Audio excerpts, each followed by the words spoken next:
Good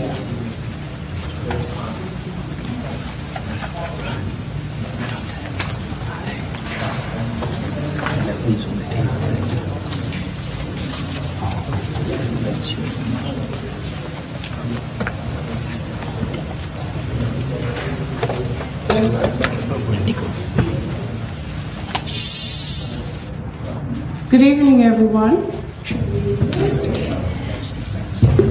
I would like to call the meeting to order, and it is, according to that clock, 7:04. Hopefully everyone else's time is the same and not as mine. I'm going to ask everyone to silence any of your devices, and also to ask our village clerk to call the roll. Trustee Burgess? Here. Trustee Jones? Here. Trustee Johnson? Here. Trustee Sterling? Present. Trustee Sapp? Fantastic. As you can see by the agenda, that we have an executive closed session, and it's very important that we have that at the beginning of the meeting opposed to the end, simply because we have attorneys who will be addressing the board, and we did not want them, no, I'll be honest, we didn't want to pay for them to sit through the entire meeting and wait for the executive session, which normally comes at the very end at committee meetings. That's the honest to God truth. I am going to call for a motion to recess to closed session to discuss pending litigation. Are there any other items that needs to be discussed in executive session? Hearing none, then we're just going to discuss pending litigation. May I have that motion, please? So moved. It's been moved by Trustee Johnson. May I have a second? It's been moved and seconded. Any discussion? We're going to give the second to Trustee Sapp, because I think I heard her just a half a step earlier. Madam Clerk, would you please call the roll? Trustee Johnson? Yes. Trustee Jones? Trustee Sapp? Trustee Sterling? Yes. Trustee Burgess? Thank you. We will recess to executive closed session. I promise you we'll be back as soon as possible. Stay with us.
Say that again, please.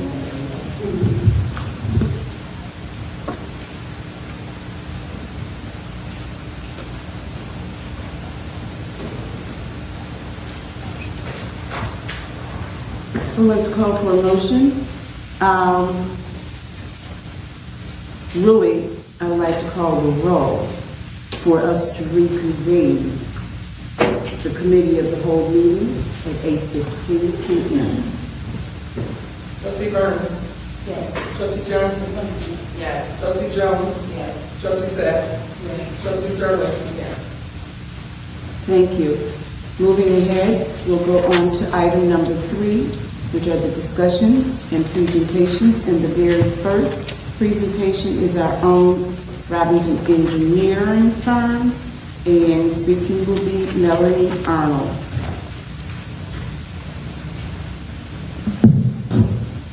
Good evening, Madam Mayor, Madam Clerk, Board of Trustees. I will try to be as brief as possible. Before you have a resolution for IDOT project number 22-00044-00RS. This is a resolution, IDOT resolution for Rebuild Illinois funds for a project that was actually done and completed back in 2022. It was for the resurfacing of Paxton Avenue, 222nd Place, portion of Shirley Avenue, Clyde Avenue, and Yates Avenue. And basically, we've been working to close out all of the village's previous RBI-related funds, because that RBI funding is coming to an end. And so this is a resolution that needs to, we had already submitted it once. It's called a supplemental resolution because it's basically obligating this $44,863.77 to this project so that it can be closed out appropriately. The original the original resolution was for 100 back in 2022 was for about approximately 100, I think it was $115,400. We ended up using an additional $45,000 of village RBI funds for this project because there were 2 projects that went on that year, 2 resurfacing projects, and the other resurfacing project, which also used CDBG funds and RBI funds, we spent $45,000 less in RBI funds than we had anticipated, so we just rolled those funds over into this project so that we could complete this project and do a little bit more work in this. So like I said, I'm sorry if it's confusing. The project was done in 2022.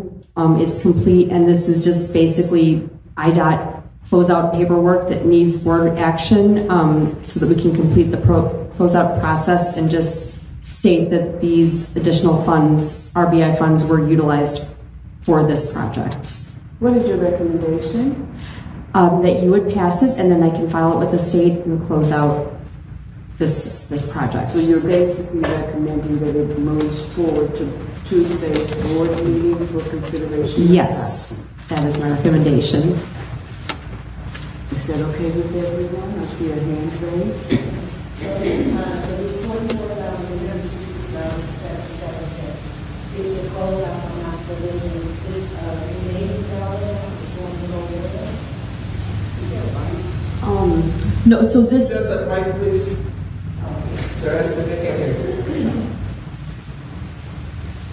So this is a closeout for this fund is $44,863.77. So when we close this out, where's this $44,000 going? So I'm sorry, this $44,863.77 is going to be, it's money that's already been spent on this project. It's literally, this is, it's like the financial record keeping, I guess, and it's stating that this $44,863.77 was spent of RBI funds was spent on this project, so that when they look back and they close it out, they can account for every penny of RBI funding that was spent. And right now, it's when they look at their books, they only have that 115,000 and change was spent of RBI funds was spent on this project, when in all actuality it's that 115,400 plus this 44,863.77. So it's just like balancing the RBI books. What You're saying the work was done, the money was spent. Yes. So why are we just balancing the books? I mean, is there no physical money changing hands? There's no physical, this is just closeout documentation. Yes. Not funds. No. The work's been done, the money's been paid, this is paperwork to close it up. Exactly. Okay. Yes, it's just really, for lack of a better term, like clerical paperwork to close out the project. Shall we move this to for adoption on Tuesday? Thank you. Madam Clerk, may I ask that you do two things for us? Yes. And that is just for continuity's sake for our resolutions. Would you give us our standard cover page and the clerk certification? Okay. Thank you very much. Thank you. Okay, thank you. I have one more, Melanie. Sure. Because these are broken up in parts and sections, is there anything that we can have for our records to show once we close this out? We need something for our records to show these combined figures. Yes. We will. Because other than that, it looks like this is something for one project that we Yes, and once this is passed and approved and certified, then I will send this along with the cover letter stating that this is in addition to the final letter to IDOT along with this, and I will send a copy to the village as well. That would be excellent. Yep.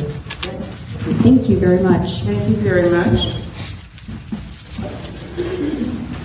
Next, we're going to ask, it says internal auditor, but it should be interim VA, Anthony Finch, to come before us, and you may introduce each one of your bullet points.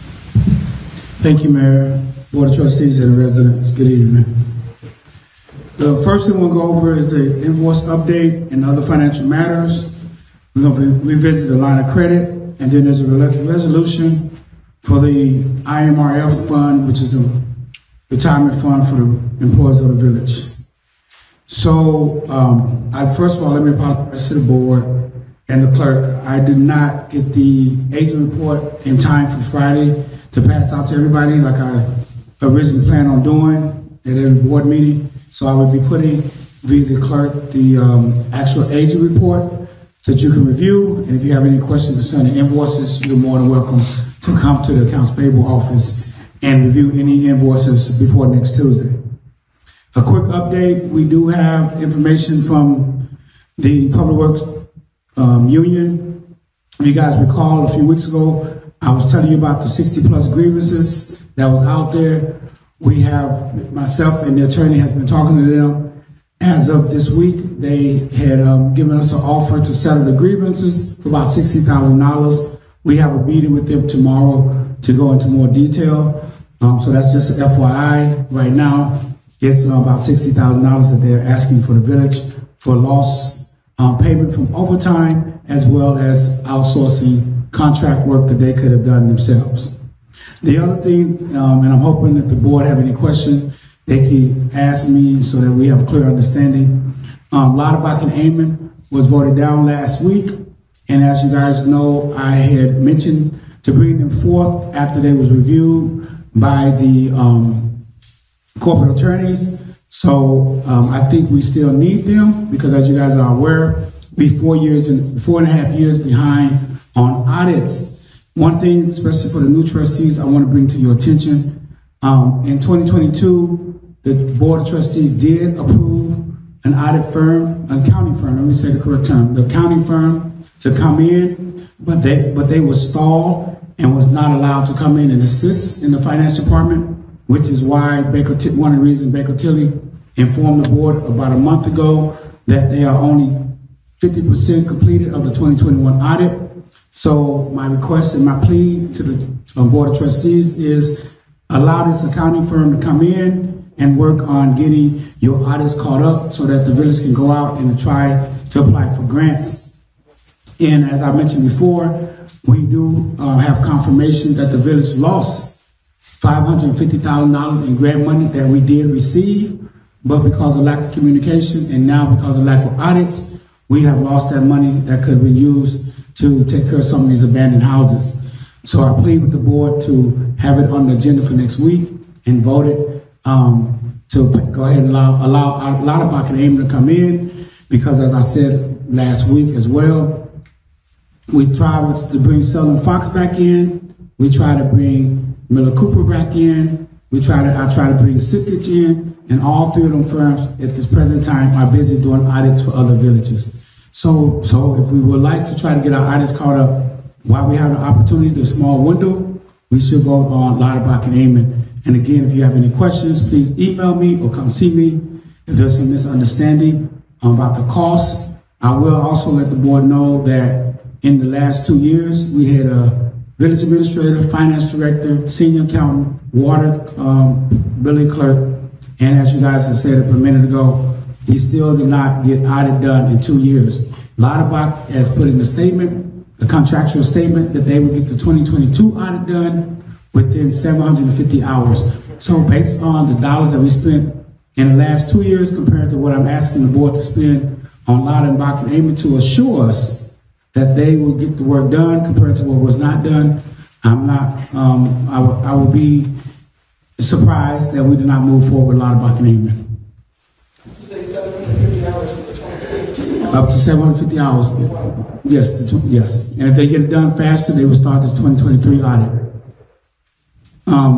With respect to the line of credit, I will. Before moving forward, Yes, ma'am. I have a question from a trustee. Okay, I'm sorry. I just want to make a comment, because I believe one of my colleagues had concerns with percentage amounts as far as credit goes. We're not on the credit yet. No, not credit. I mean, as far as the not having our audits done is what I want to make a statement to. Not because we don't have our audits done, it does cause us to have a negative credit rating, is what I'm referring to.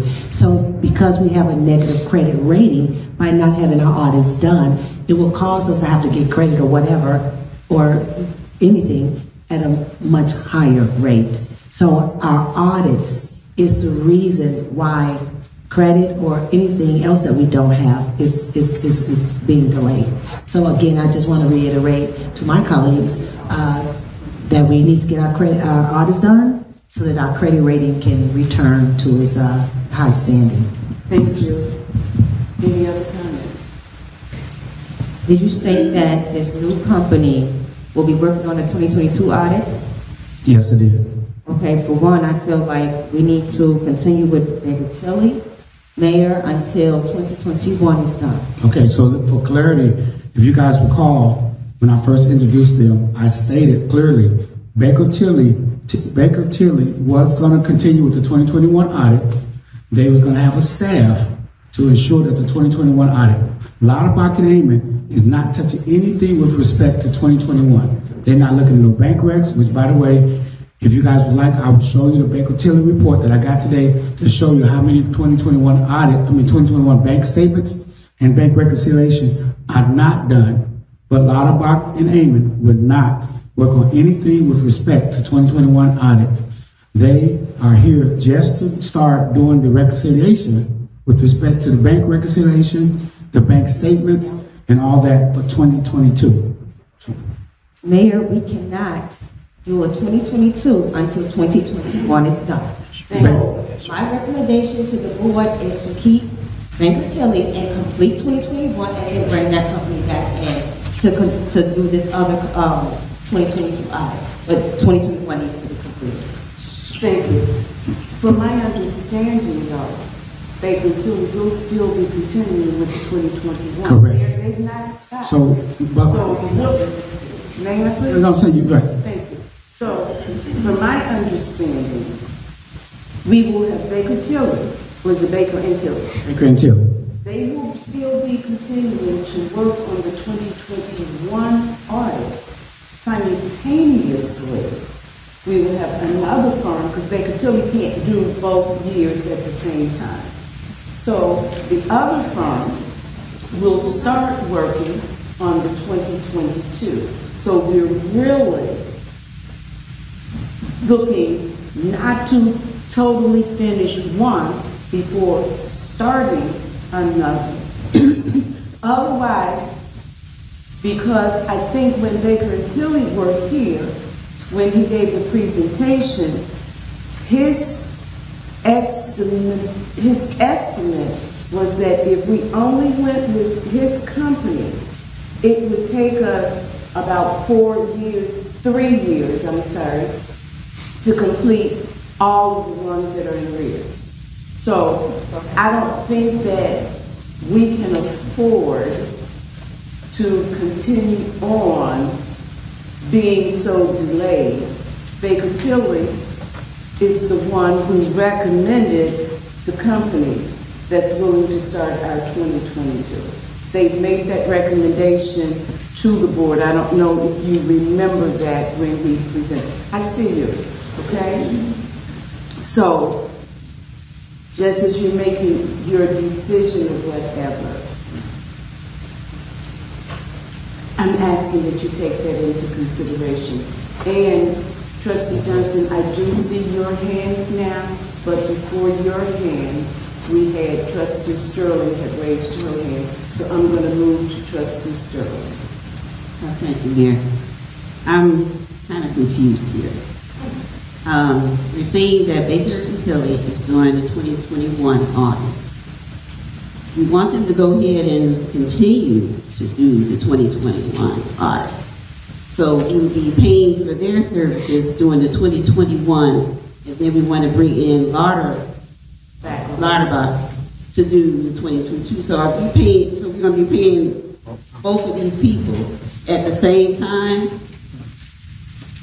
So to answer your question, so let me back up, because I think, no disrespect, the board do not understand how the audit actually works. If you recall, Baker Tilly said they worked with the finance department for 2 years.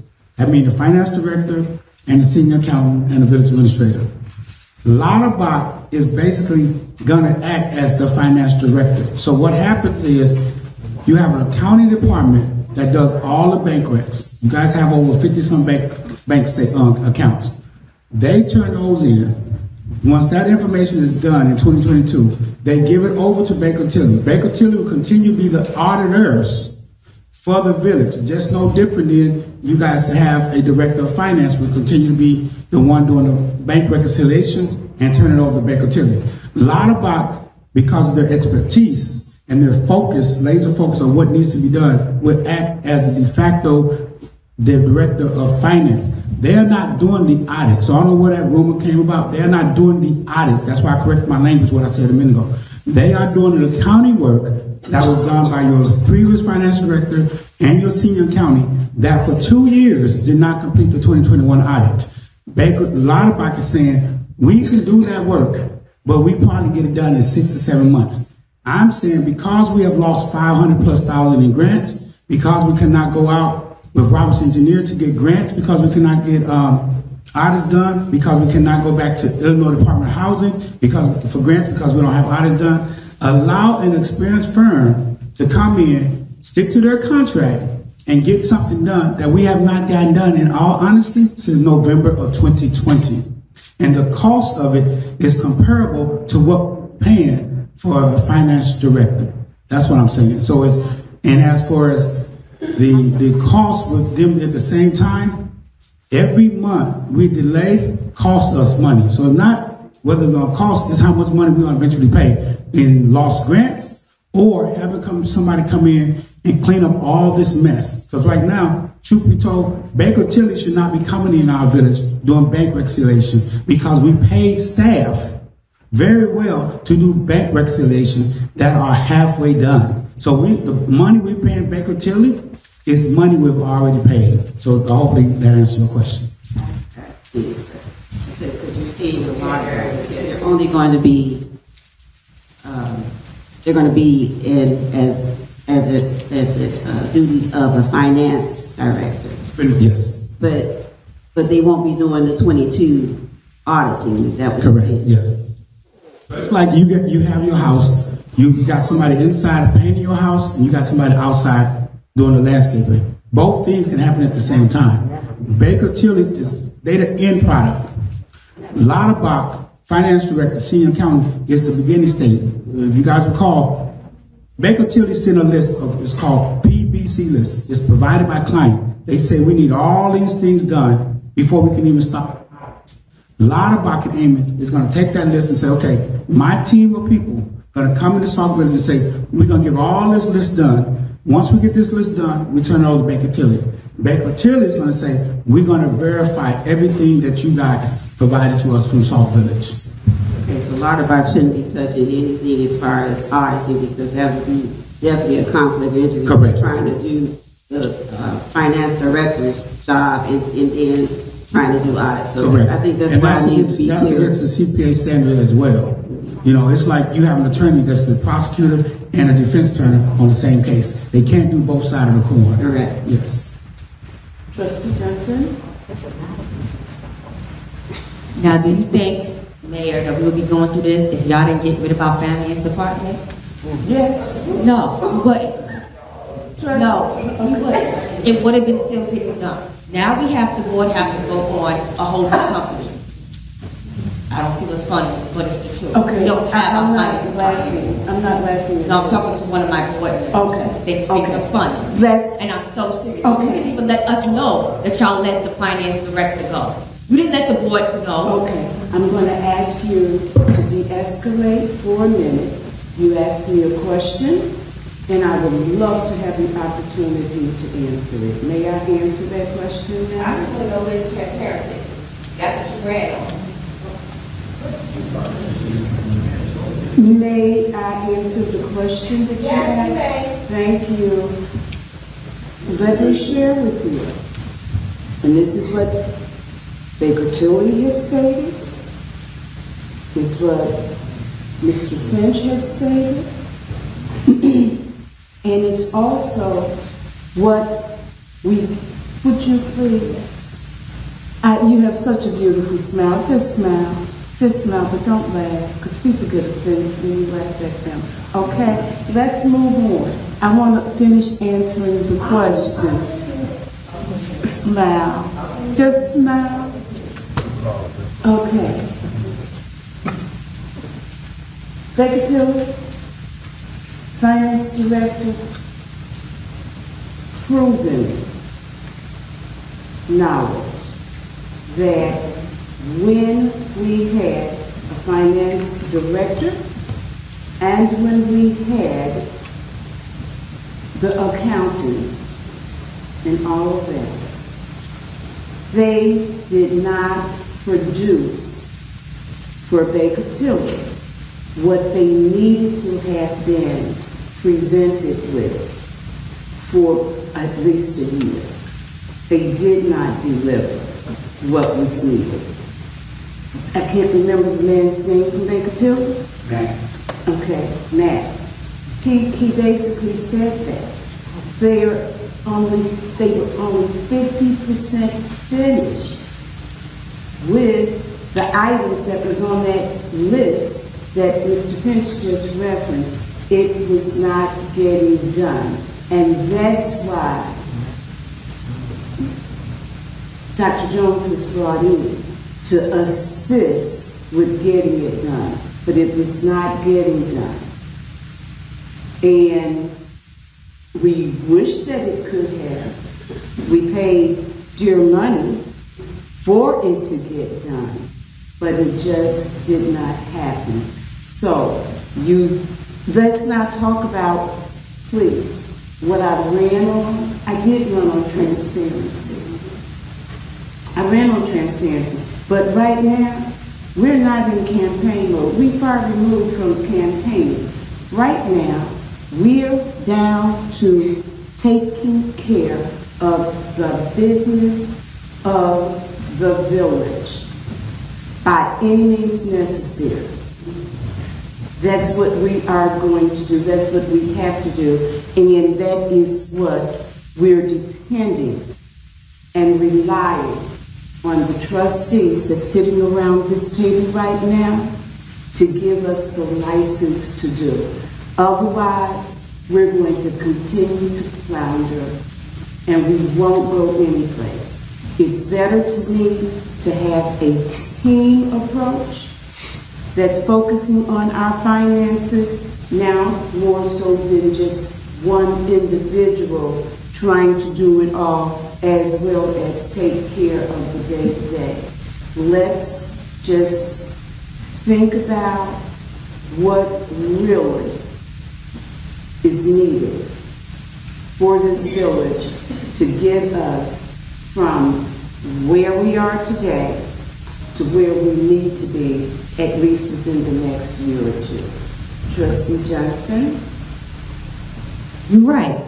This is not campaign mode. That's over with. But that's the words that came out of your mouth. But what I'm stating is you're not communicating with your board.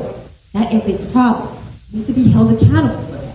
And you're not communicating with us. You're only communicating with a little bit of what y'all two want for the village. It's not about what y'all two want. It's about what the whole board is willing to agree to.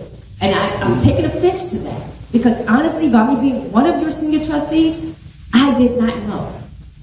You was not transparent to me. You did not tell me that you let Dr. Jones go. You didn't tell me you let Renee go. And I'm pretty sure you didn't even let the rest of the board know. That's a smack in the face to your board. Okay. And I'm sorry that you feel that way, but I also am going to draw to your attention that just a couple of weeks ago, you mentioned, and a number of you mentioned, how you had no access to email. So I let you finish. Thank you very much. If you don't have access to email, you don't have access, you didn't have access to my level of communication. But then I'm going to also invite you to think about the last administration when they terminated whomever they terminated without knowledge. We didn't have this type of conversation. I'm just going to get upset or to be offended by anything. Just acknowledge that I am doing the best that I can at the moment and at the time.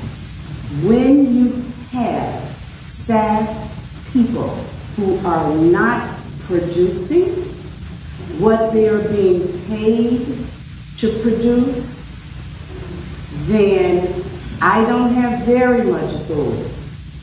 But that was one authority that I had, and I exercised it, and I did not need a vote.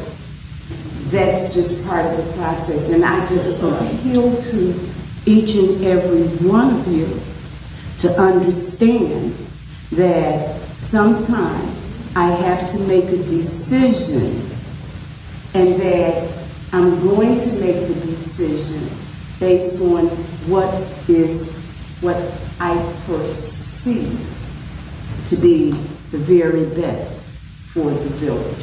So, with that being said, I'm going to move on to your next point, Mr. Finch. Thank you. So, with respect to the line of credit, again, it's a change of what has been done for like the last 6-7 years. So, I want to give the board a quick history lesson. And again, if you guys would like the copy of it, please come see me.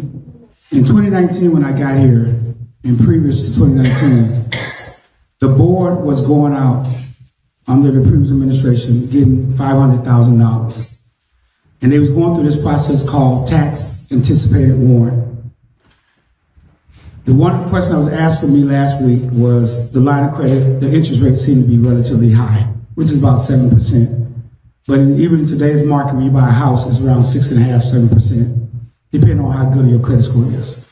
So in my opinion, 7% with the way Sauk is behind on bills and other things is relatively cheap, given the fact that we're also earning 4% on the money that is cost collateralized with. So really net, the village is only paying 3% to borrow $500,000. But back to my point, in 2019 and previously, when I first got here, the board would go out and borrow $500,000 every 6 months. And every 6 months, it would cost the village about $20,000 because they had to get attorneys involved, they had to draw up a certain kind of contract. So what I did in 2019 is leverage what the village had in their bank account to get the line of credit. And since that time, it has been utilized under the previous administration for periods of time when the village is short on cash. As you guys see with the accounts payable, as you guys were just informed about some things, there's a lot of bills that still pass due. So it's not a matter of if the village is going to get short on cash, it's a matter of when the village is going to get short on cash. Now, this is going to tie back into a lot about Canaan. You guys have the freedom. That's one thing I love about America, to make a decision. You don't have to vote on a line of credit. But understand, when you don't vote on a line of credit and we have a shortage in cash, then when I come to the board and ask how many people you want me to lay off, go back to your vote. Because when we go back for a line of credit the next time, after we vote no, they're going to ask for audits like they did when they originally took out the line of credit. They're going to ask to see our bond rating from New York, because like they did in 2019. So voting no is a big consequences, or voting yes is your decision, but it has an impact one way or the other. So when we compare to what has been done in the past on certain things, compared to what I've done in the past on all things. Now, I'm going to ask that you guys vote for the line of credit. And I'm going to say this. When I was in charge as a director of finance, every time the line of credit was used, you guys, the trustees, got an email. I challenge anybody on this board to tell me when you got an email in 2023 or 2024 with respect to the line of credit. When we say accountability and transparency, that's just the politician buzzword. I would challenge anybody to show me an email that says that. So we're going to have a certain standard, hold it across the board. So I'm asking the board, asking the mayor and the clerk, put it on the agenda for next week. And if you guys vote for it, great. If you vote for it, if you vote it down, understand, in a few months, probably around September, October, I'm going to come and ask you, who do you guys want me to lay off? And I don't say that as a threat. I say that all you have to do is go back and look at your accounts payable for 2023 in October, 2024 in October, and see how much money was paid with respect to accounts payable. It was not that much, because that time of year, the village do not get money. You don't turn off water in November. You're not getting permits. You're not getting vehicle sticker. So you guys making a choice next week that's going to impact you guys at the end of this year. With that, I'll take for questions. Trustee Burns. Thank you, Mayor. Village Administrator Finch. How many times a year approximately does the village find themselves in a dry spell? Like you just said, at certain times of year, we're not collecting stickers, we're not collecting water and things of that nature. How many times a year does that happen? Roughly, it's two. It's typically the last part of the year and the first few months of the year, because you don't get your property taxes around March or April. So you can reasonably anticipate between November and mid-February, you guys, the municipality is going to be tight with revenue. Now, I'm glad you. Also keep in mind, this kind of going back to a lot about Canaan. You guys have been told numerous times that the comptroller is on our radar for not getting audits. They only going to extend grace for so long. We had December of last year. We have April of this year. I have a letter from Baker Tilly talking to the controller about their plan of action. So sooner or later, not getting audits done is going to get us caught up.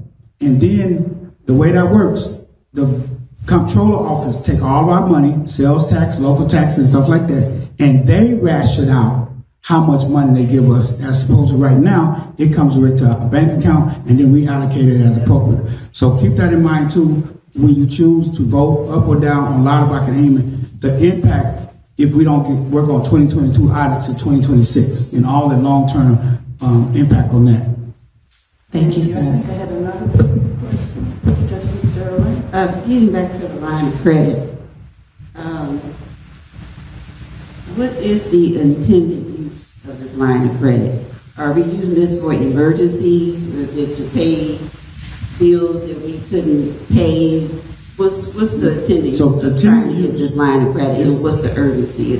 Okay, the urgency is, and I think the mayor stated last week, it was supposed to be done in March. I know there's still the political infighting, whatever going on. We have to beg the bank to allow us more time to extend it. So technically, they could have said in the end of March, middle of April, you guys did not take action, you lose a line of credit. But through conversation with the bank, they allowed us more time. So that's the sense of urgency. Unfortunately, like a lot of these bills we get at the last minute, they have not been paid for whatever reason. There's a sense of urgency. The attendant use of line of credit, as Trustee Burns has asked me, is for when we have a dry spell. Only thing we know for certain, every 2 weeks, payroll is about $150,000, $160,000, depending on how much overtime in the police and public works department. In addition to that, you have every month reoccurring bills. As you guys are experiencing, and I'm experiencing every day, when bills starting to get behind, vendors cut you off. I think some people think the village is charity, but these businesses are not charity. So we don't pay them as a business, men and women. They have a right to stop services, and that has happened since I've been in this seat or been part of the village in the last 4 to 5 weeks. So the line of credit is put there to say, hey, we don't have any tax reserve coming in, which is why I give you guys the budget and action report and the cash flow report, which again has not been done in almost 2 years. So you see on a weekly basis how much cash is in our bank account, how much cash is in our water account.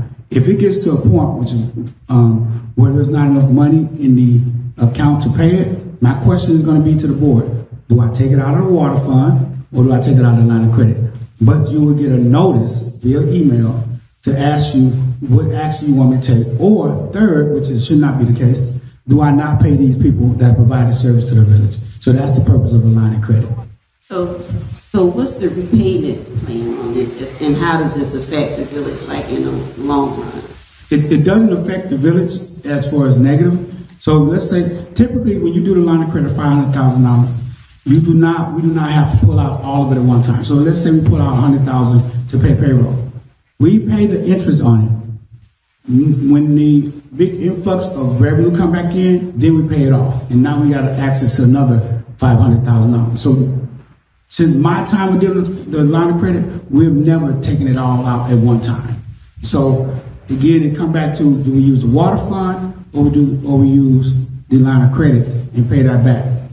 Again, for transparency, last year they took $2.7 million out of the water fund, and I challenge anybody to show an email whether it was asked of the board to vote on it. I'm telling you, when I was the director of finance, and as I did 2 weeks ago, you guys will get an email, and you make the decision. But I'm gonna also tell you the consequences of not making a decision, and that's what I'm saying with the line of credit. It gives you a cushion. Whenever it's tapped into, you will know beforehand. It won't be done in the dark. It won't be done when the auditors come tell you 6 months later, oh, by the way, they use a line of credit. Any other questions, comments? Maybe we put this on the agenda for next week. I see one person saying, no, we're not actually voting. Not voting, but I see a couple people are okay with it going on the agenda. No. I got your note. Okay. This is what we're going to do. We're going to put it on the agenda, and then at that point in time, when it comes to a vote, you vote it up or down. Yes, ma'am. We already voted on this. Once again, you're not respecting your board's vote. We voted no. Respect our vote. I'm going to ask sometimes when you communicate with us to do it in a way that is without as much passion. Let's just have a nice conversation. But having a nice conversation. Okay, you just maybe not understanding your delivery.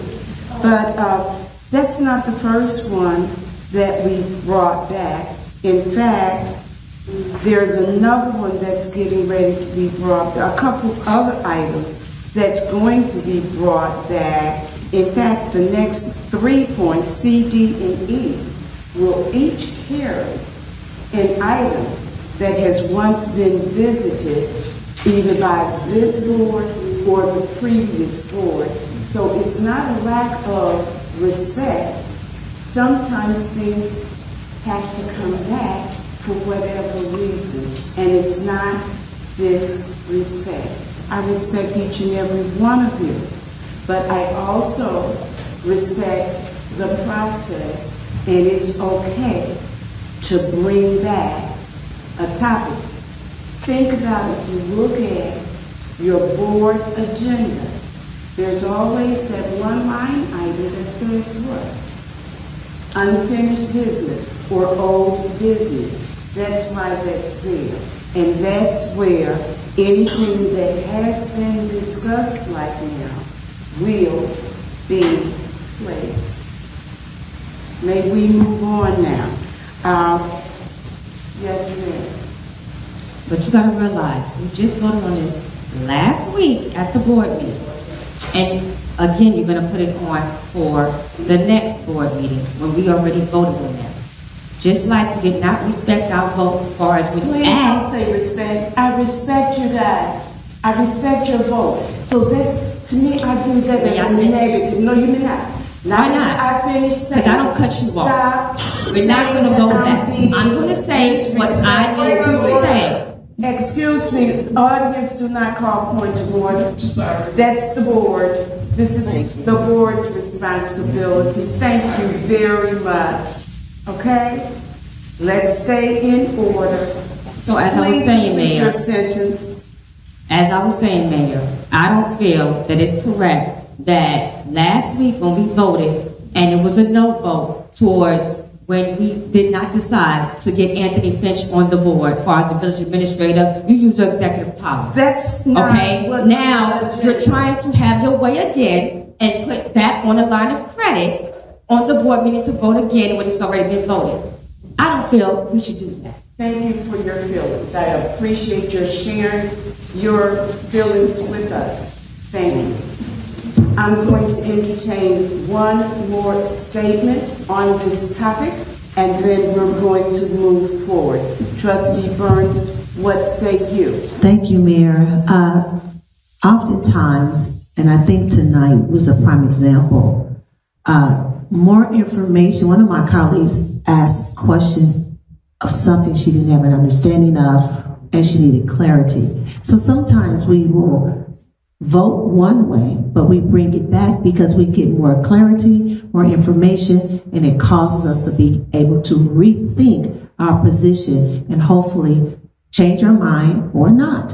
But clarity is always number one. And once you understand the process, then you can make a more informed and more intelligent decision. I think that my vote as well, with the clarity that Mr. Finch gave tonight, with the line of credit in the situation, and the fact that we have these dry spots, and the fact that possibly people can be laid off if we don't have a cushion, was so clear to me that it will definitely help me to move forward in changing my thought process. Thank you. Okay. I think you have one other point. Yes, and again, it's tied to making a decision that you may or may not be comfortable with. We need to authorize at this time the mayor to be the authorized agent for IMRF, which is again the Illinois Municipal Retirement Fund. The reason that this is not crucial is because back in January, the village received a delinquent notice for roughly $16,000. Going back to one of the trustees' point about the staff, this notice was for $16,000. It has been turned over to the state because they did not send off the money that was deducted from an employee's check to IMRF. At this point in time, no one in the village had the access to take care of this delinquent notice and not cause the village to incur more penalties and fines. So I'm asking the board to put this on the agenda for next week to authorize the mayor to be the authorized signer on the account, as the previous administration was, so that she can contact IMRF and let them know the village at some point in time will be paying them the $16,000 plus that they said back in January. And with that, I'll take any questions. I would like to ask a question, just for clarification. Can you explain what the Illinois Municipal Retirement Fund is and its purpose?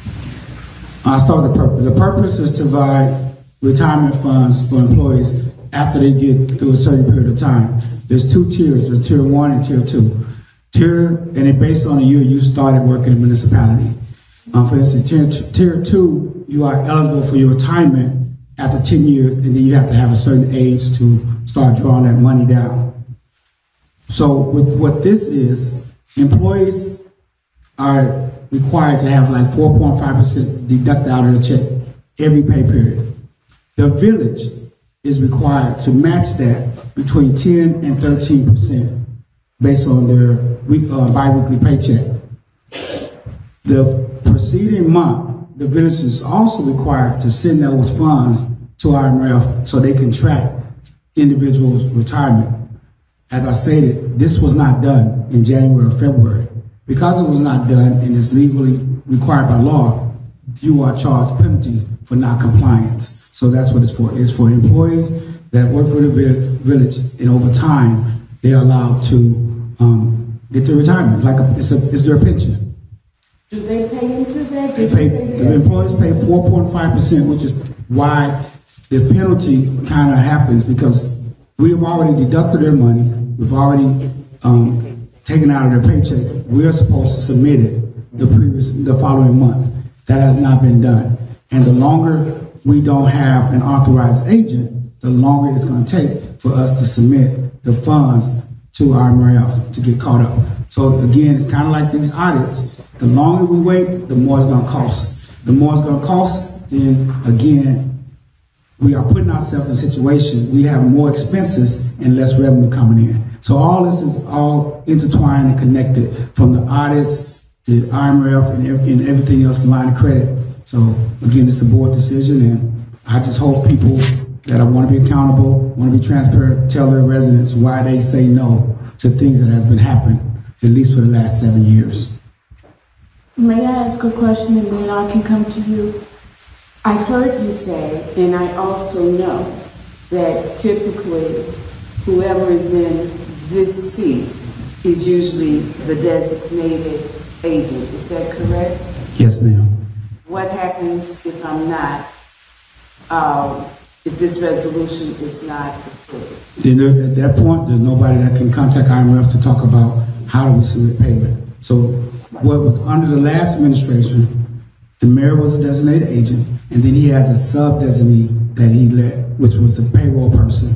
So the payroll person, through his authorization, was allowed to submit funds.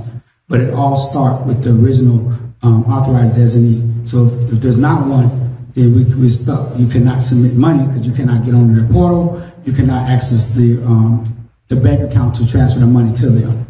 So then how are we deducting the funds from staff? So that is set up through Paylocity, our payroll system. So there's a deduction code that says you make $1,000 a week, deduct 4.5%, and it might be like 4.25. I haven't done it in a while, but deduct the percentage out of that person account. So when you go back in memory, if you look on your accounts payable, that cover page used to say liability line. That was part of that money. It would show how much liability the village had to pay out for certain things like taxes, IMRF deductions. So it's automatic set up in Paylocity, which is different from IMRF. Thank you. You're welcome. Trustee Sapp. So my question, Mr. Finch, when they take the money out of the pay and it's not paid, where does the money go? It's in our account. In our general account? Yes. Trustee Burns. So it's just sitting in our account, which the money is retirement fund money for the employees, correct? Yes. So anyone had to retire and the money has not been given to IMRF, then these retired people who deserve their retirement because they paid into it can't get retired? Well, the way it works, when you retire, they go back like 8 quarters and calculate how much you earn, how much you put in, and how much the different municipality put in. If you retire and you don't have, let's say now, you don't have the last 3 months, they can't give you an accurate figure of what your pension is going to be. So that's why we get letters like this to say, hey, you didn't pay us this money, because if I got December, they can anticipate how much in January is going to be, because often it might be 1 or 2 employees that we lost, but for the most part, the total wages for all employees is going to be the same. So they know each month what it should be received, but because we don't submit a report the following month, that's the red flag. Like, why don't you send a report? So we're messing with people retired? If you want to look at it like that, we have the money, we just didn't pay it. So they paid it. We have to submit it to IMRF. With the village with the village contribution as well. With the village contribution. And if we don't do that, that's just messing with their money. Yes. Thank you. Any other questions? Hopefully, this discussion has been very enlightening, and I appreciate that. We're moving on. Trustee Burns, you're up. Thank you. No, I'm sorry. Thank you. Thank you for the time that you've expended helping us to understand. Trustee Burns wants to revisit the cannabis dispensary ordinance. That was something else that was voted on. So I'm going to ask that we do not allow tempers to flare as we go through this discussion again. You may proceed. Thank you, Madam Mayor. I want to say myself that when the dispensary idea first came up, I was not for it because it's a dispensary, and I knew of it what I knew of it. But after doing research, I have come to find that it's more than just a dispensary or marijuana. So if my allow me to read this, everyone should have a copy of this in their packet. These statistics hit close to home, and that's why I want to revisit the dispensary situation. Will County in 2023, there were 15 overdose deaths among young adults aged 20 through 29, with 12 involving fentanyl.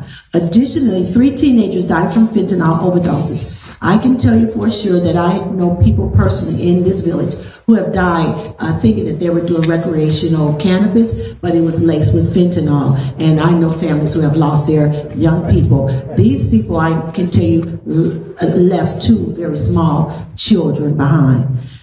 In 2024, up to August, 9 adults under 30 died from overdoses, with 7 cases involving fentanyl.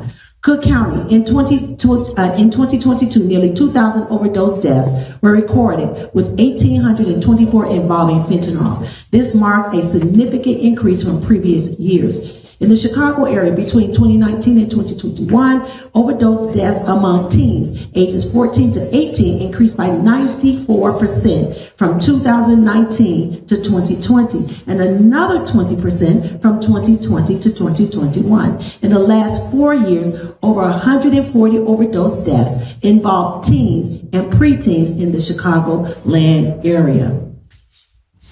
So, to my esteemed colleagues, I write to you today, not simply as a fellow public servant, but as a neighbor, a community advocate, and someone deeply committed to the health, safety, and future of Sauk Village. We are facing a growing crisis. The rise of fentanyl-laced street drugs, including cannabis, is claiming the lives of our young people across our states and regions. Many of these victims never intended to experiment with these hard drugs. Some were simply trying to relax or relieve pain using cannabis, but they made one fatal mistake, purchasing it from the wrong source. Today, I am appealing to your conscience, your compassion, and your courage to reconsider your vote in favor of bringing a licensed cannabis dispensary to Sauk Village. This is more than a vote on cannabis. This is a vote to save lives and preserve our dignity. A local dispensary offers a legal, regulated, and safe alternative to dangerous street purchases.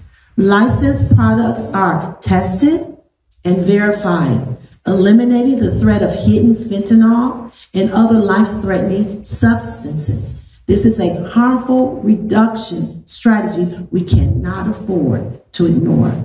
By this vote is also about compassion for the residents of our community who suffer silently every day. What about our terminally ill residents, those fighting cancer, chronic illnesses, and degenerative diseases? Cannabis has proven to be a powerful, non-addictive alternative to traditional prescription painkillers, which often comes, and we all know, with devastating side effects, dependency risk, and even long-term damage to our organs and our mental health. We all can vouch for that. Many of our elders and chronically ill residents are forced to choose between living with unbearable pain or taking medications that slowly deteriorate their bodies and their minds. We have a moral obligation to provide them with relief, dignity, and a choice. A local dispensary would do just that, giving residents access to safe medicinal cannabis without forcing them to travel far or take unnecessary legal risk or rely on unsafe sources. Let us not forget the economic opportunity that it also will bring and initiatives that the cannabis will present. Local tax revenue to reinvest in health, our youth, and our safety programs.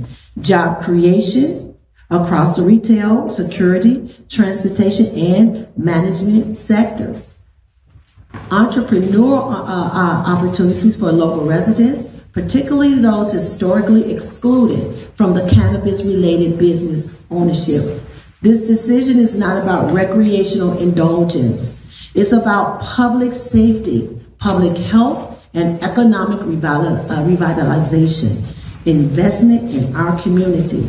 Let history show that when Sauk Village was faced with the choice, we chose responsibly, compassionately, and to move forward in progress. I urge my colleagues to vote yes for safety and for the healing and the lives of our young. So I, again, was one of the ones that was not convinced that a cannabis, a safe route of product of cannabis should be here. But I am changed-minded person, and I do know that this is where we're going. This is the way of our future.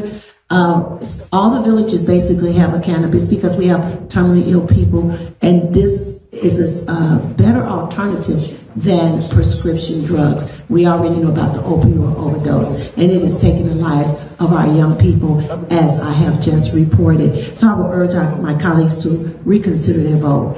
Put the cannabis in our village. That will make it a safe alternative than what we have been witnessing in the overdoses in our communities. Thank you.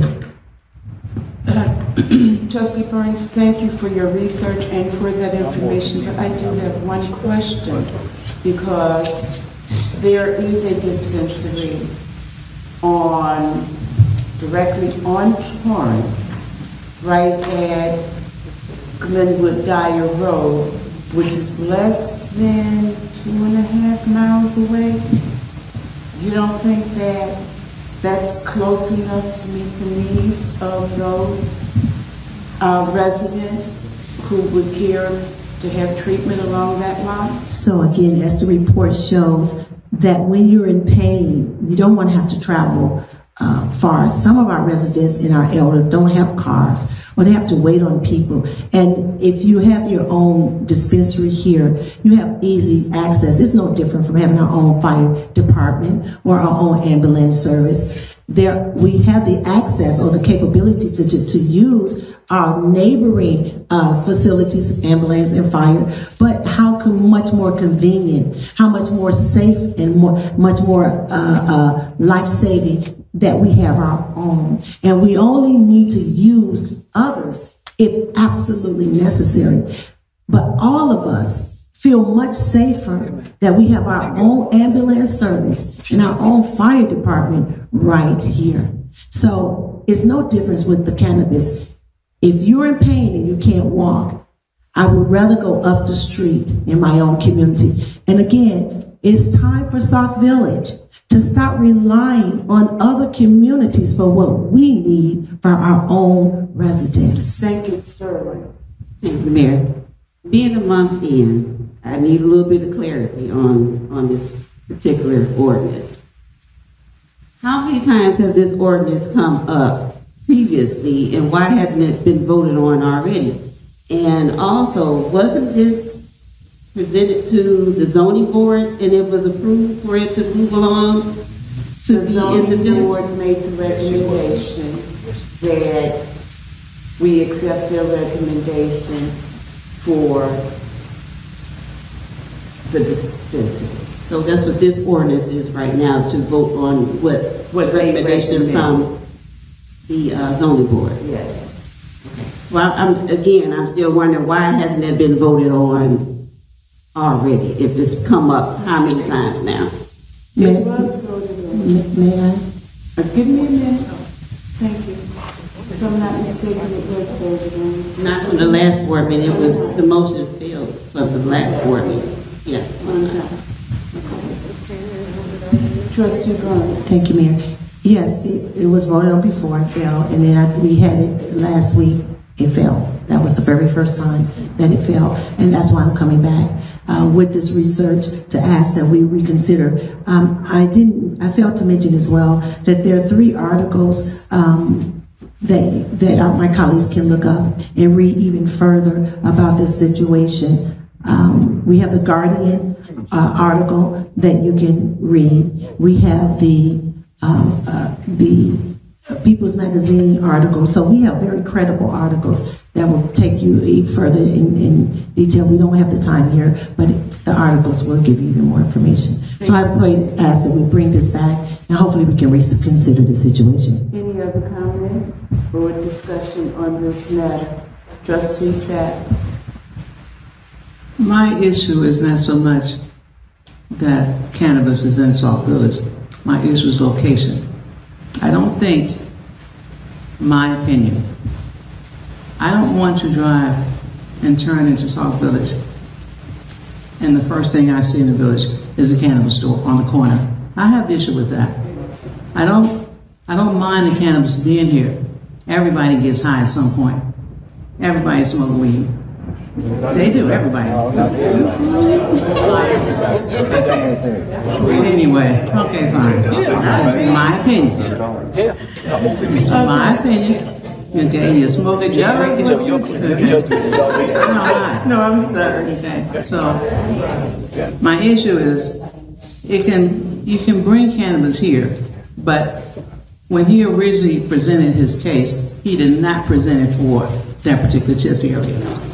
So when he went before the zoning board, he switched where he wanted to locate it because of the TIF. So if he were to move it back or relocate somewhere else, I probably would be okay with it. But I'm not okay with the current location. Thank you for that. Anyone else before Trustee Burns take the floor again? Hearing none, Trustee Burns. Thank you, Mayor. To answer my colleague's question, yes, we did have the cannabis at a different location, but as I spoke on 2 weeks ago, the TIF in that area, matter of fact, TIF 1 and 2 are expired. TIF 2 expired in 2011, and TIF 2 expired last year in 24.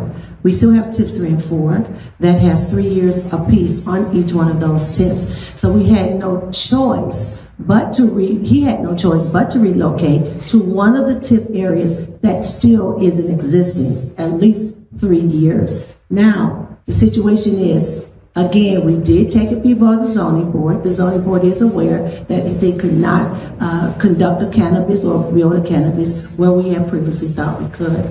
As a result, the zoning board themselves said yes to the only areas the only tip areas that we have available. And we have to move quickly to even get an extension on those areas. So yes, like my colleague is saying, I too did not want a dispensary right there when you come into 394. But unfortunately, that's the only area we can put it. And according to research, it's better for us to have it than not to have it, and to have this available for our community and not allow our residents to have to suffer and go to others who have provided for their own people. Let's do the same. Let me just say this. Madam Clerk, I'm going to ask that you strike from the record the reference to having 4 tip districts. We do not have 4 tip districts. She said two are closed. We have 2. So therefore, we do not have 4. So we don't need for the She record. said 2 were closed and 2 were active. Right. There's something wrong with that. Because the problem is one of the ones that are active is originally go. And he was misled to believe that there was going to be a tip. It's not. But can we just forego the reference to the tip because it's not germane to the discussion and it's not totally truthful. Where they were going to, don't look at me like that, please. Well, I've never heard of anybody has to have something stricken from the record. But sometimes, because we don't want, I think that when people come back and read our minutes, it should be accurate. The area that they were going to move in, that tip is not closed. It's going to close. No, it's closed, Mayor. No. It's Okay. We're it's not closed. going to go. And she said that there was a controversy over whether or not the place were open. We can say that. We Thank can you. say that. Thank you but so make much. certain that yes. whether or not. Yes. Thank you. And it was I was actually directly speaking to her concerns. So nothing was untrue spoken here, and I was speaking to her concerns. Okay, Trustee Sapp. I don't think everyone's facetious. The mic, please. Can't hear. She said that she wanted to clarify. She didn't think that she does not think that everyone gets high. She was being facetious. Okay, so she didn't accuse all of us of being druggies. Okay. Okay. What shall we do with this item?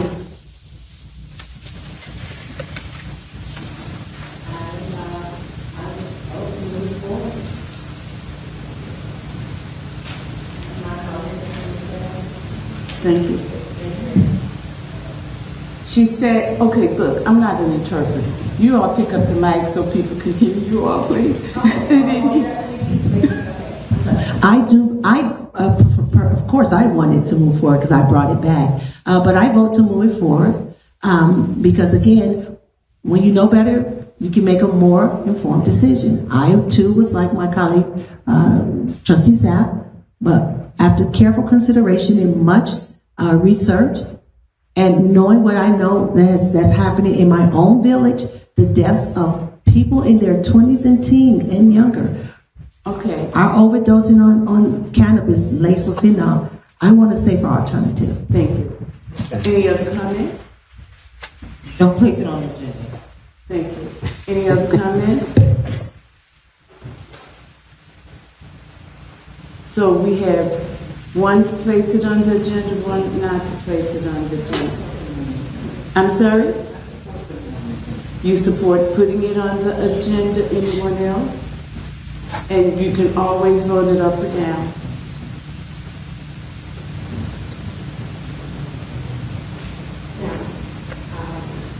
You know, Is it possible that if they He's thinking the mic, please, we can't hear you. what was his name? Who? The young man that came out to urgency about this. Mr. Garza, the developer. Mr. Garza, yes. But they want you to use the mic. I'm not 100% certain There we go. that his contribution at this stage would be necessary for the trustees to actually make a vote. If you think about it, the last time he was here, he was pushing not so much for just the dispensary, But for the grocery store. He had phase 1, 2, and 3 that had not been developed and not presented to you. So I'm not certain that for him to come back would be of any relevance at this point. Okay? Okay. But I thank you for your input. I think we're going to move on.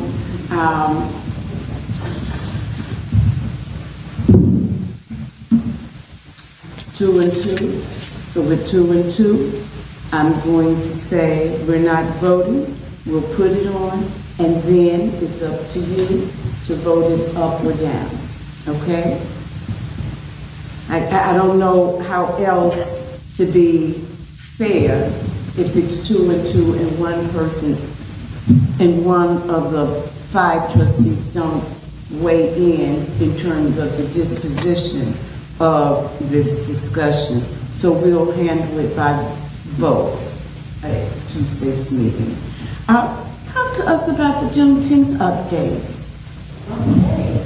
So the Juneteenth update. Okay, so Juneteenth, as many of us are aware, for years we've had the events like the Corn and Dark Rose, we've had the House Music Fest now since 2021. We've had the Juneteenth fest a couple of times already in the Sauk Village area. And so those have been a very part and a tradition of our village. And it has been budgeted.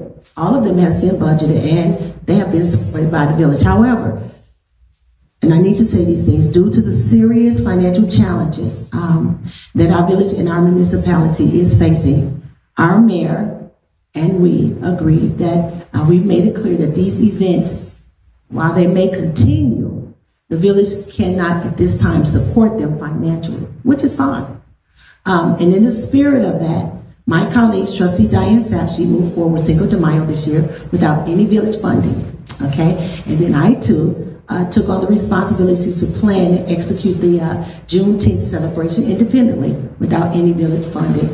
And I wanted to be very clear, there has been no financial support from the village because and I'm saying this because we've had many people thinking that we are getting financial support and that the village is paying for anything. So I want to say this because we're not getting any financial support from the village to do any of this. We have relied, Trustee Sapp and I, so far the ones who've done this, have relied solely on sponsorship, volunteers, and the heart of the community.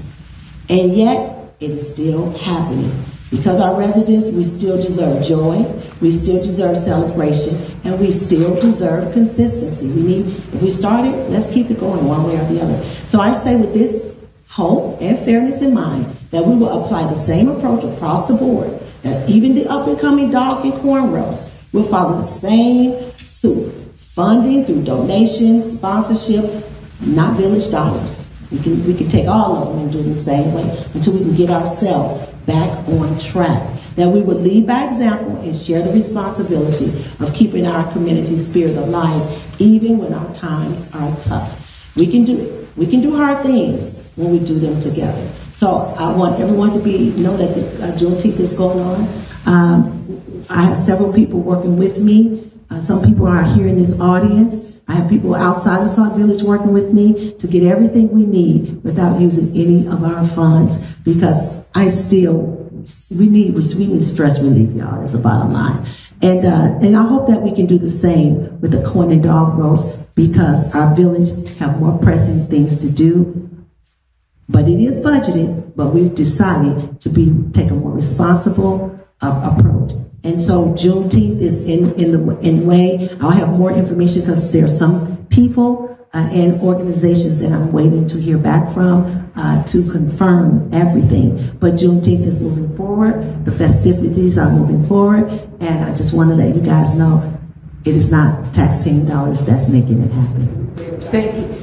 I'm sorry.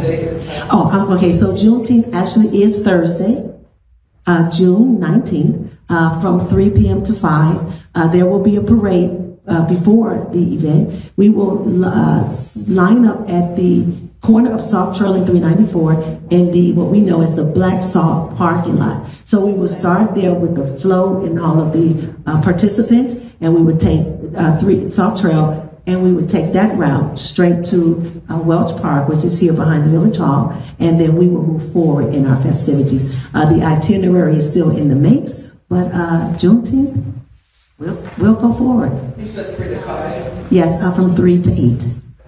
Yes, I said 3 to 5. Oh, wow. Okay, 3 to 8. I have a question, and I mentioned this a couple of weeks ago.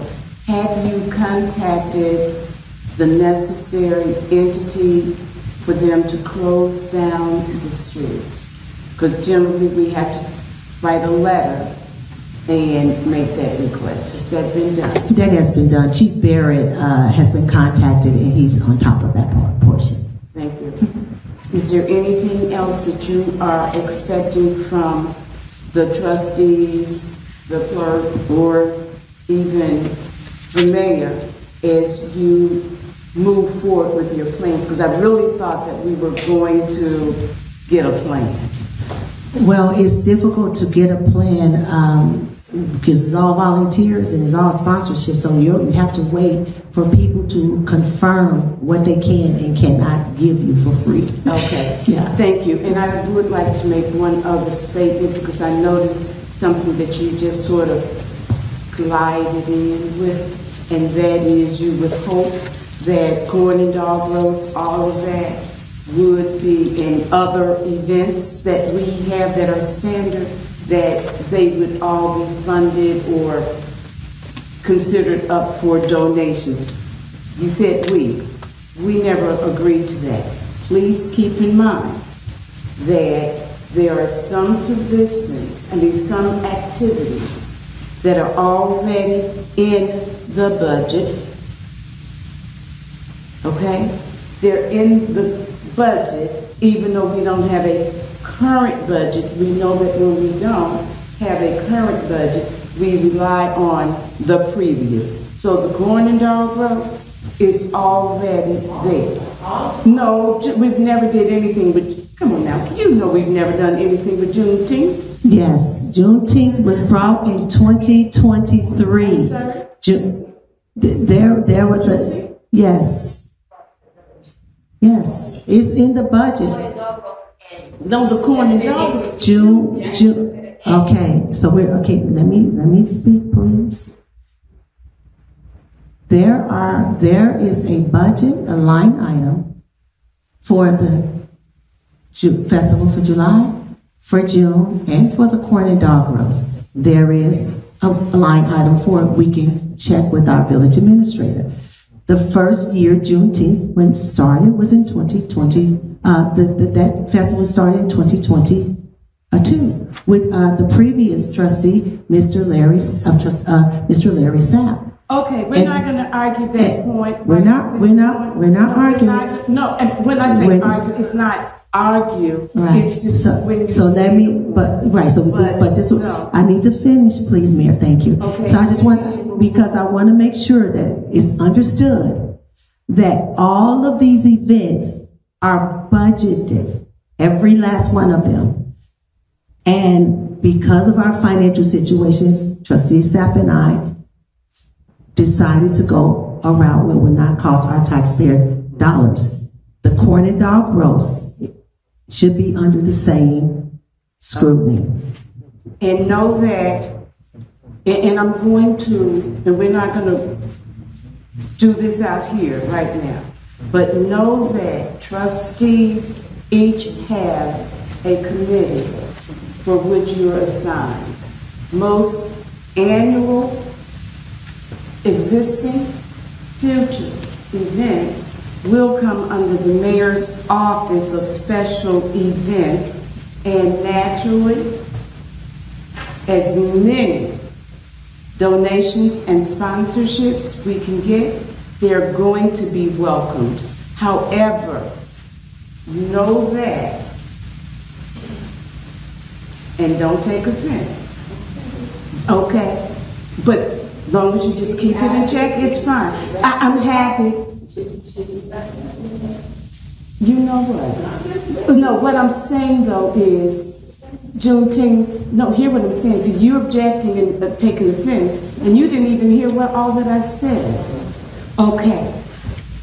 I think I want you to reflect on this. You don't have to respond to this right tonight, but I want you to reflect on how does Juneteenth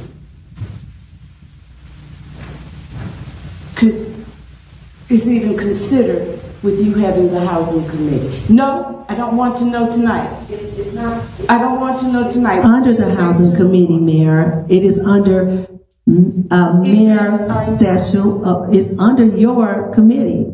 It's under the mayor's. Housing. Let's move on. It's under your committee. Okay, thank you.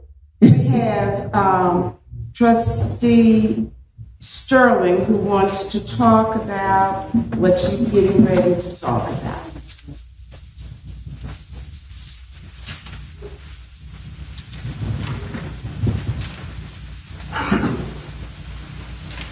And typically, when we have handouts, we try to do handouts in advance and not pass around at the meeting, okay? Yeah, on the table in the back. Is that enough? Is it two different ones? It's two different ones. Okay, the first one you guys got was enhancing legislative, and then this one is legislative council question and answer. So you want to make certain that you have both of them. You're on. Okay, thank you, Mayor. So tonight, I want to present, have the opportunity to present that we would like to retain a legislative attorney. I am proposing that, again, we retain a legislative attorney. And this is more so for us to strengthen our board's legislative functions and specialized legal counsel. We have here, Which one are you on? we are on page, Enhancing? Yes. Enhancing, thank you. I'm sorry. That's No. okay. So the introduction I've done was proposing the legislative counsel. On the third page, we have our role of legislative attorney. So we have our role as a legislative attorney, and our responsibilities for the legislative attorney is to have them to draft, review ordinances and resolutions, advise on municipal and state law compliances, support the legal interpretations of the OMA compliance, and I would like to add the FOIA compliances also to that. We want to guide policy development and ethics. The benefits to the board, it would be beneficial to our legislative branch due to this would be independent legal advice, separate from the executive influence, enhanced legislative efficiency, compliance assurance, and empowering trustee decision making. The Sauk Village Municipal Code, Article 2, Division 4, Legislative Special Counsel, Section 2-85. And it was found to be in the best interest for the trustees to retain independent legislative special counsel. Trustees may choose to do so by resolution. Legislative counsel shall advise trustees on matters relating to their legislative duties. The independent legislative special counsel should be retained at the same hourly rate as our village attorney. And comparative practices, many municipalities use legislative attorneys for policy and ordinance development. They will provide legal balance to the executive legal function, which supports transparency and legality and risk management in board governance.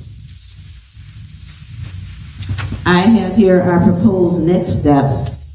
With our board, we have a board discussion and deliberation. Next, we would draft and review resolution for appointment. Our next is to identify and solicit qualified legal firms and also set an implementation timeline. In conclusion, Appointing a legislative attorney will enhance the board's integrity and effectiveness. I am requesting respectively full board consideration to move forward with this proposal. And I want to thank you for your time and your commitment to governance. I have a question. I have a couple of questions. The first one, we never rescinded the resolution that we had for a legislative attorney. Okay?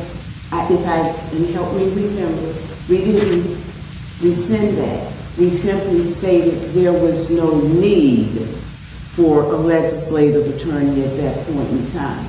So therefore, a resolution is not needed. If you were to bring forth a resolution, I would suggest that you move on forward with your research in terms of to whom you would want, and then maybe just add to amend that existing resolution to include the firm that you would want.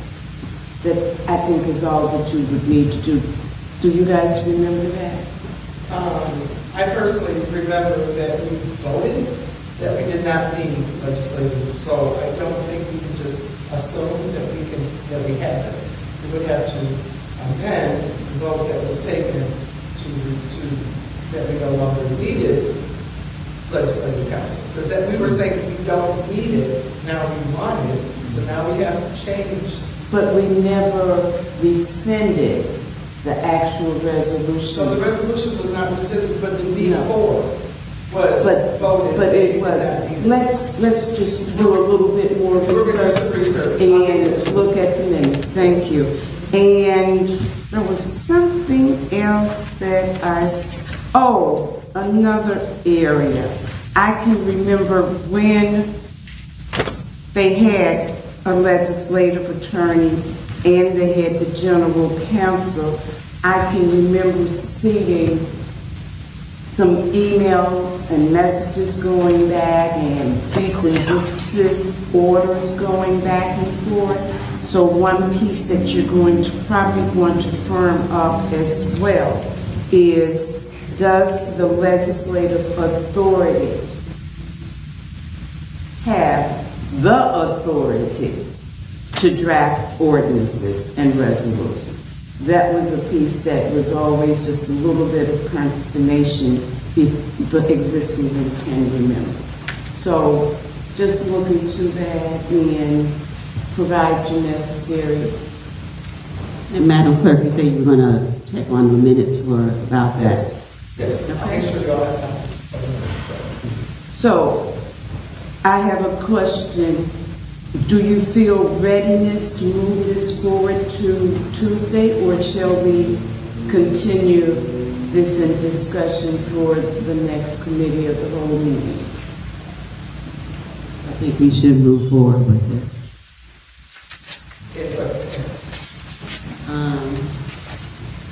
I think, I'm sorry, just give me a minute. Trustee Burgess, if I provide you the information that I just brought to the table, can you all review that information and see whether or not the ordinance or some type of rescinding of vote needs to be taken before you vote? Or you can still be bringing people to the table, but I'm just saying I think we can clarify the action that was taken, stating that there was no longer necessary. I'll make sure you all have that information. Honestly, I would go ahead, Trustee Burns. Thank you to my colleague. One thing I noticed in all of this is that everything that the Legislative Council is addressed in this, and as well as the Legislative Council we had to obtain, does exactly the same thing as the Corporate Council. We had to obtain Legislative Council because the previous mayor under that administration would not allow us to put items on the agenda, would not allow us to speak to and have proper communication with corporate counsel. But we are trustees, and ordinances and laws have to be written. So we had no choice but to get legislative counsel. As long as Madam Mayor allow our agenda items to be on the agenda, as long as she allow us to move forward in our duties to make sure that our laws and ordinances are taken care of, the corporate counsel we have can do that. And if we're not prohibited or restricted or restrained from dealing with corporate counsel, then one fee should be what we choose. That is the reason why we did vote down that once we had a fair and balanced mayor, that we no longer needed to waste taxpayer dollars on additional legal services when they all do the same thing. And now we have up for debate whether the legal or the legislative council can even do ordinances. So again, the clerk is going to research that even further because that is a concern. But everything the corporate does, legislative does, and the corporate may have a little bit more power. Thank you. Any other comments? Yeah. So I understand that we'll have a corporate attorney, which I haven't seen, I haven't had the pleasure of even speaking with. I still think that we do need a legislative counsel. I will wait until we get this information from Madam Clerk so I can be clear on whether this was dissolved or however to get that information for us to move further. Thank you. I would appreciate that. I would like to postpone the vote on this at Tuesday's meeting so that we can come back totally informed and with whatever documentation that's required. Rather than just to push it through, let's just be informed, just delaying it just another 2 weeks, if that's okay with you. And anybody has any questions with the paperwork? Excuse me. Oh, I'm sorry. Thank you. You're welcome. If you, Listen, I wanted to say, when you come to me if you have any questions. so you still say just what you want and you're talking over me. Don't do that. Please. If you're not opposed, because, yeah, that's what I said too. Because there does need to be just some more research done. And we don't know if we need another resolution or not. So that's another reason, rather than to rush through it, I'm asking, let's just be totally informed as you bring it to a vote. Is that okay?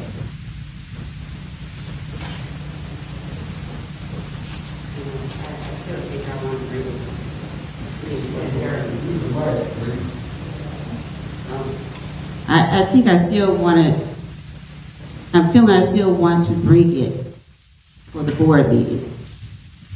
Okay, so have you already, where did I see? Have you already done your research on what firm you would want to bring? I thought that I read that someplace that would be one of your next steps as well. Because you would need a new resolution, as you say. Yes. Because here you say, identify and solicit a qualified legal firm or firms.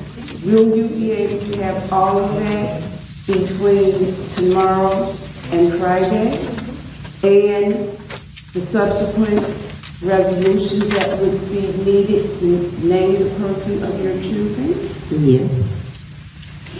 That's fine, then we will move forward with, if that's okay with everyone else, move forward. Thank you.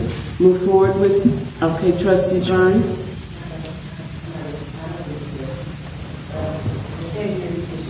Please use your mic.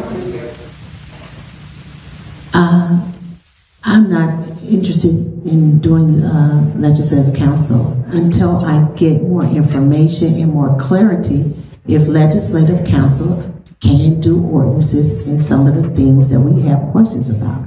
Until we get that information, I don't understand why we're moving forward. That's a pertinent part of her report saying why we should get the legislative council. And those questions aren't answered. Okay, Trustee Burns, and then we're going to move on unless there's a counter. So you're saying you've already chosen an attorney, a legal firm? I didn't say I chose, I've done my research on such. But I will be ready to present. I think I heard you saying something, Trustee Jones. Well, a little bit of idea of the position, because you all said that you worked with one before for the last administration. So I say yes. I'm sorry, Mayor, if I may say one thing. Generally, we would need to do an RFP to bring at least not an RFP, but generally, when we need to bring counsel to committee, or to, because I'm saying this is not just for her. This is legislative counsel for all of us, and we all should be introduced to this law firm, this attorney, and all of this, because it's not her or her a lawyer, it's our attorney, and we shall all have input on whether we want this firm or not. We need to research the firm as well. We need to know who this is as well. We need to know what they offer and all that as well, because she's asking for legislative counsel, not just one trustee. Trustee Johnson? I'm pretty sure that Trustee Sterling is going to be transparent with the whole board. So I'm thinking, or I would be asking, that this be placed on the agenda as stating for us to be able to obtain legislative counsel, instead of putting a firm on the agenda for that day until we're able to come back to a committee of the whole and to be able to present that law firm. Generally, the resolution would include, if you're talking about amending a current resolution, it would include the firm and the actual individual. I invite you to go back and look at the last resolution that involved appointing a legislative attorney. You will see the firm name and the individual's name, trustee. And I totally understand that. Okay. So will this be placed on the agenda for next week? I'm asking, do we have readiness for it to be on the agenda? Realistically, is there readiness? Because now you have another trustee who's stating that she wants to know who it is before. I think that we will move forward as a village when we can agree to provide all the knowledge that everyone needs prior to taking the vote. And, you know, if you say you're going to identify your proposed next steps, say to me that you've not done this, that we're at the very first step where it says proposed next steps, and that's board discussion and deliberation. Please, that's where we are now. Draft and review resolution for the appointment. Identify and solicit a qualified legal firm. I would think that, how does some of the members, does all of the members of our audience have this document? Yes. Fantastic. I love that in you. Thank you very much. I don't mean love like that, though. You know that. But when you say you're going to identify and solicit, that's a next step. And I don't see how that next step can take place within 2 days, where all of you are going to be on one accord. I'm not trying to deter you, but I do think that the more we show readiness before we come into the room to actually vote, the better off we will be. That's just my feeling, because I really think that anytime anybody take the amount of time to bring all of this together, the end result should be a very positive and affirmative one. But as I say, I would not like to see lack of readiness cause us not to be successful. And I definitely would not want it to be another case of us and them as we vote as well. I want us to all be informed trustees as we take votes. I'm not saying we all got to be on one accord. We ain't got to all rubber stamp anything, but just have the knowledge that's needed. So, I honestly, it's not all the time in terms of our new trustees that as soon as you bring something to committee that it automatically goes to the next board meeting for a vote. It's not automatic. Sometimes it takes 2 or 3 opportunities to communicate and discuss. Okay? But if you feel that you have everything ready by 10 o'clock on Friday, we'll move forward with. Can I finish my sentence? I didn't say anything. I know, I just but want you to know I have something to say. I didn't say a word. don't be so dramatic. Please, I didn't say a word. Don't be so I mean, dramatic. I am the clerk and I have questions. I know, but not in the middle, okay? That's sort of rude. But let's just not go there, okay? Thank you. Now I've lost track of what I was saying. You see what I need to keep talking when I'm talking, because I lose track. Okay, now I've lost it. Thank you. Oh, I think I was talking about it's not in every instance that items automatically go from the committee of the whole meeting to the board meeting.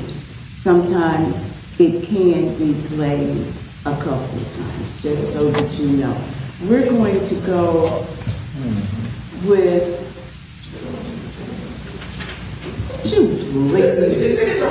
would you please behave? Be fair. I'm getting ready to call on you, which is unlike the other person. Seriously, be fair. But if I can't raise my hand, why should anybody else? Because when you raised your hand, you raised it with vocal. No, I did not. Yes, you did. Oh, trustee. Lord have mercy. Thank Jesus.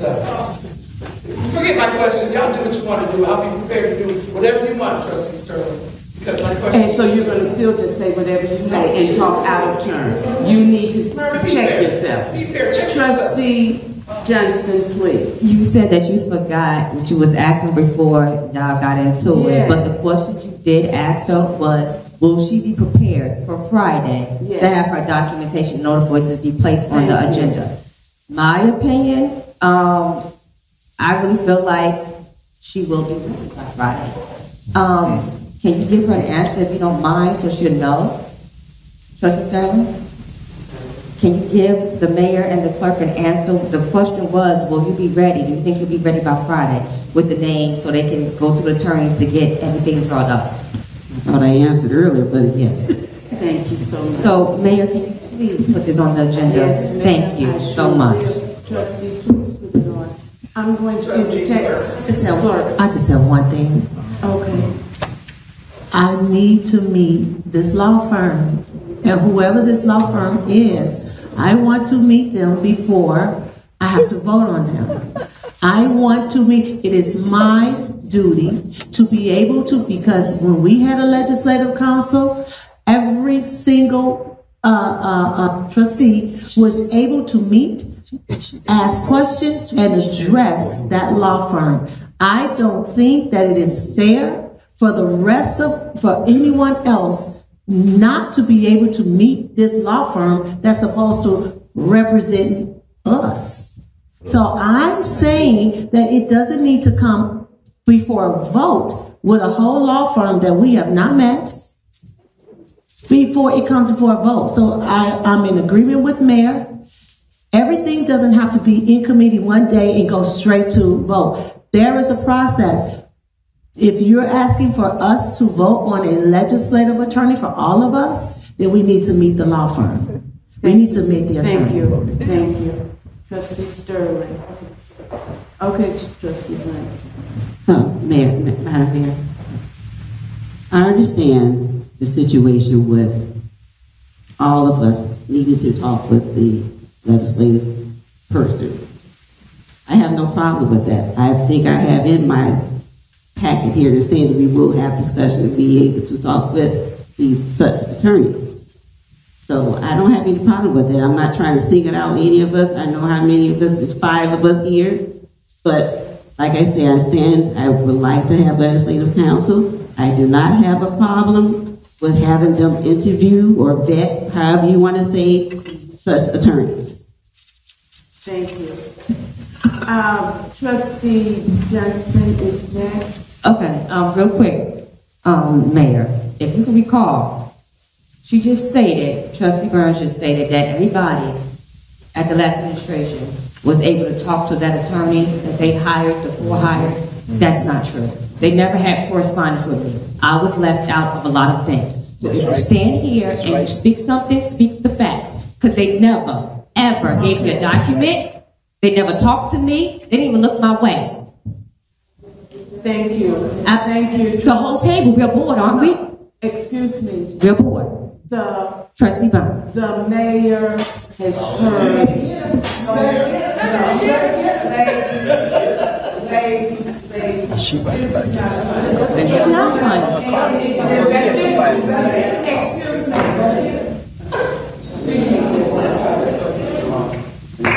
There's no need to make a mockery of it. There's no need to get so upset over this. We're in a discussion. But man, I don't like lies. We gotta stop lying on this board and this administration. It's a lot of lies floating around here, and if y'all know me, I'm not going with the lies. I'm going to expose the truth. Simple as that. We've been together now 3 hours and we are doing so well. I was going to ask that we continue in this vein.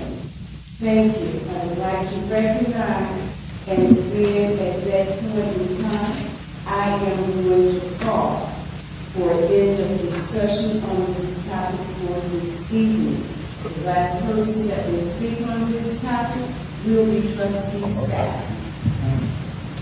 Trustee Sterling, can you just clarify what it is that you want the board, to present on the board next week? What are you asking us to do? Present the legislative counsel. So you already have counsel in mind? I have. I'll be ready. This simple that I will be ready for Tuesday. Thank you. Madam Clerk, kindly interrupt. Can I address as the clerk? I would be out of line if I did not clarify something. No. Oh, I don't know what to put on the agenda, everybody. Madam Clerk just told me I cannot be recognized. Okay, fine. All right, Madam Clerk, can't rush yourself. I'm going to answer the question for you. No, how do you know? I would ask questions for the trustee. You know. You can find out. Oh, Lord. You have to be in total control? No. I'm sorry. No. You asked, you don't know what you're on the agenda. I can't tell you that basically. We never vote on an agenda item until we review it in committee. We are in discussion mode today.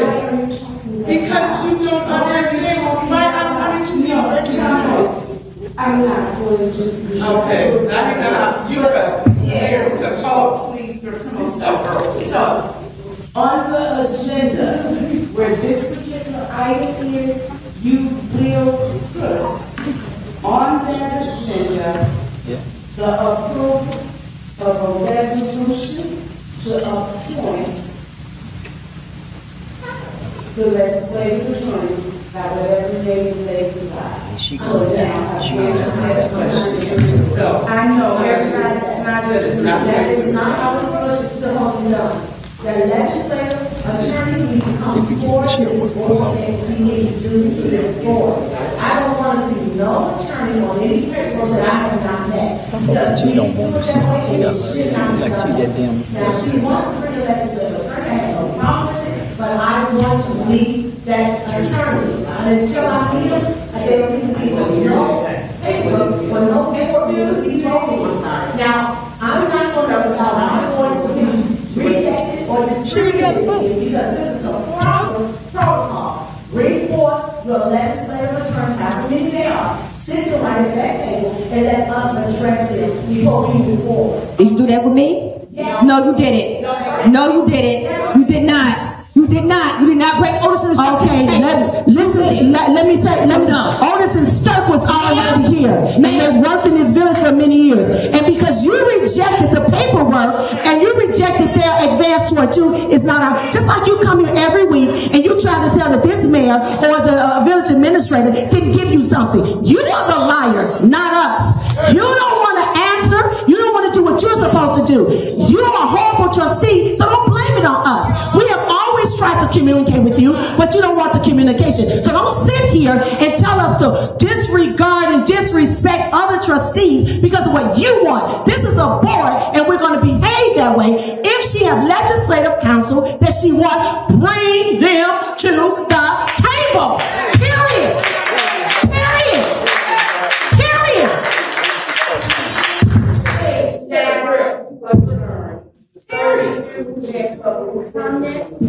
Please see us next week.